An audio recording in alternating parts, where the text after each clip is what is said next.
Hello everyone, welcoming all of you to Pharmacy Guide. Myself Sakshar Shah, I'm an assistant professor from the Department of Pharmaceutical Technology, JIS University, welcoming all of you in today's video lecture. So, in these days, in the last few videos, I have discussed about the cell culture, right? The different aspects of cell culture. So today is one of the aspects, that is culture media, right? So today we'll be discussing about the various components and different categories of culture media, and which kind of categories of culture media is suitable for which of the cell line, that we are going to discuss in another video or in the next classes or next videos. Okay. So the firstly, what is culture media? So I'm sure all of you have idea about it, but still those who are watching it for the first time and don't have any idea, don't have any clue, for them let me just tell you, cultural media is a medium to which we are allowing the cells to grow, right? Because it gives the important and essential nutriments for the cells to proliferate, to grow. It gives different types of nutriments, like starting from protein, amino acids, peptides, carbohydrates, fatty acids, different minerals, all those things which is required for our body to grow. So the same type of thing, the same categories of thing is required for the cells to grow, right? Thus it can proliferate in a rapid way and in a healthy way as well. And obviously it should provide the carbon dioxide.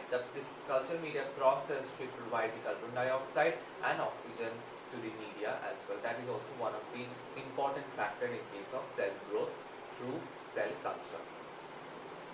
So now what I have written, so culture media, it provides all type of nutrients for the growth of the cells, and it maintains the pH and osmolarity of the media, right? So that is the main two purpose of culture media to have.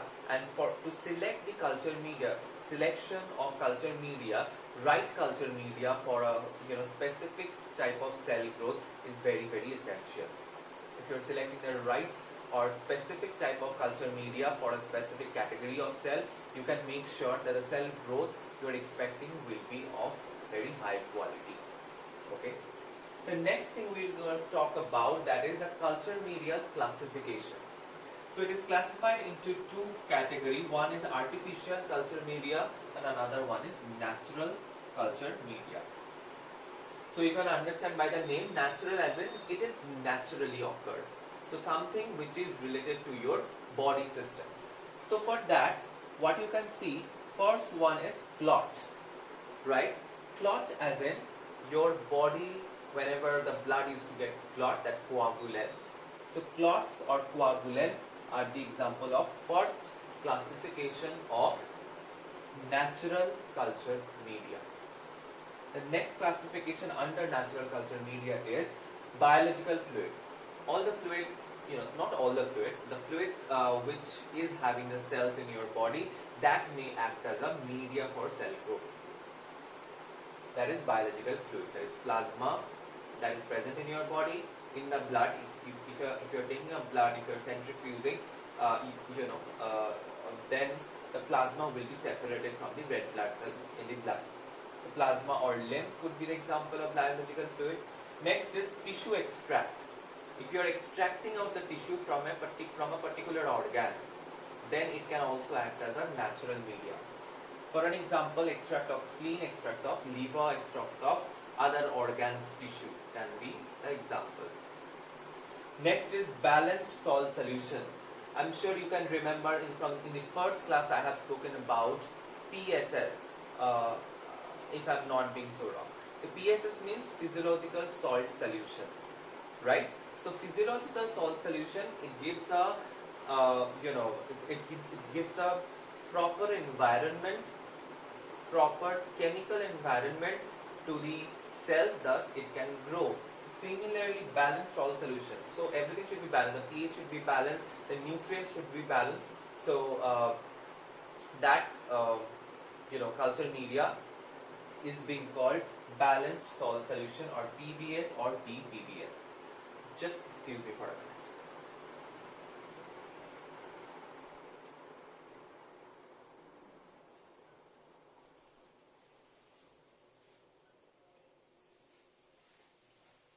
I'm really sorry for the interruption. There was some technical issues happened suddenly, so I didn't stop, shooting the video. I'm so sorry for the interruption, really. Okay, so let's move on to the next classification. So the next classification, what we have, that is artificial culture media. So artificial culture media is one of the important category of culture media, because most of the time this type of culture media nowadays are being used. Okay, so first is serum containing.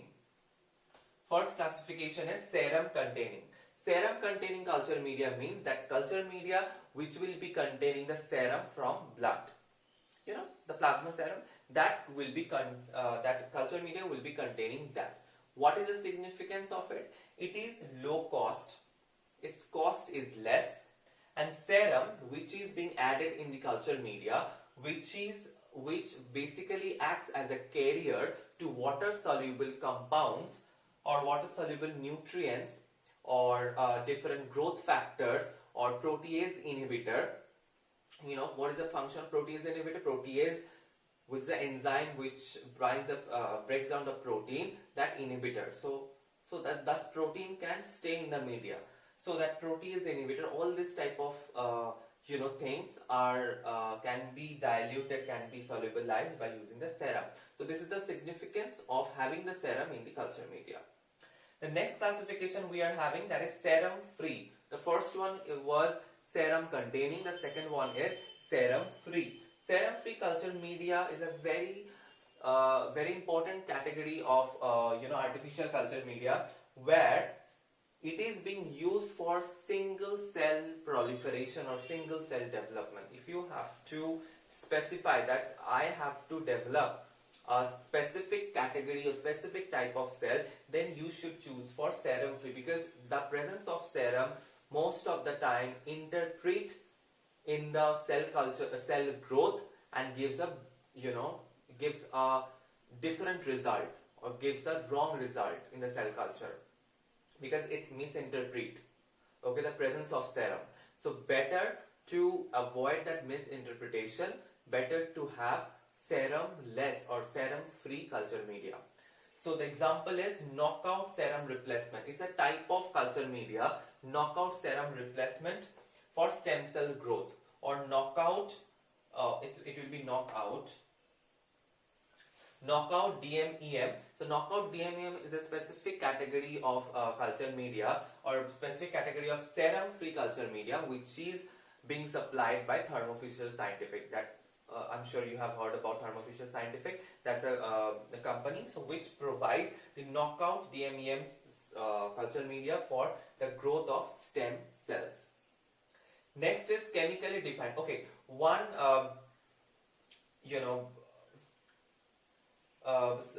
another term which is being used in case of serum free media, that is defined culture media.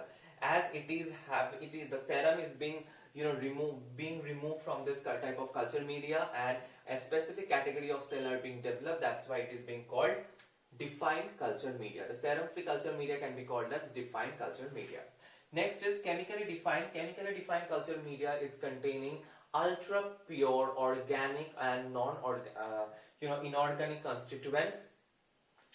The constituent produced in the bacteria or yeast by genetic engineering. By the help of genetic engineering, the constituents for this particular category of culture media are being produced, because chemically defined. So all the chemical ingredients, all the chemicals or the chemical structures or chemical ingredients which are present in nature, that is very structurally correct, or that is very pure, because all those ingredients which is required in this culture media are being produced by genetic engineering. And plus vitamin, cholesterol, amino acid, fatty acid are also required in case of chemically defined culture media. Next we'll be going that for protein free. Protein free culture media makes sure or ensures that the cells it provides or it gives the acceleration in rapid cell growth and protein expression. So this kind of culture media ensures the cell growth, high amount of cell growth and protein protein expression. It also accelerates the downstream of protein purification. The protein purification happens in two ways, downstream pathway and upstream pathway. So in case of downstream pathway, it increases the downstream, or it accelerates the downstream pathway of protein purification. Next is in case of protein free media, MEM or RPMI 1640. These are two category of name of culture media that are being used, that are being used in protein free or protein supplement media. So generally what it does, that MEM, this culture media is being used generally, if I'm not wrong, in case of adherent cells. I have discussed earlier what is adherent or anchorage dependent cells. MEM used for that, and RPMI 1640 used for suspension cells generally. So this was all the classification of the culture media and their properties. So this, if you are knowing this will help you to identify which kind of culture media is having what property. And in my research, I am having this kind of cells, to develop. So which of the property of the culture media I need, and according to that I will decide, or the researcher will decide, that which category of culture media should be best suitable for this research. So I hope you understood what I tried to make you understand. So thank you so much. This video, this session is for this much, and I will definitely come up with a new topic in the next video, and the cell culture will be continuing for a couple of classes. So I'm sure you're enjoying my videos. If not, please let me know in the comment section. If you're liking it, please also do let me know in the comment section. Your comments are really important for me to improvise more and more.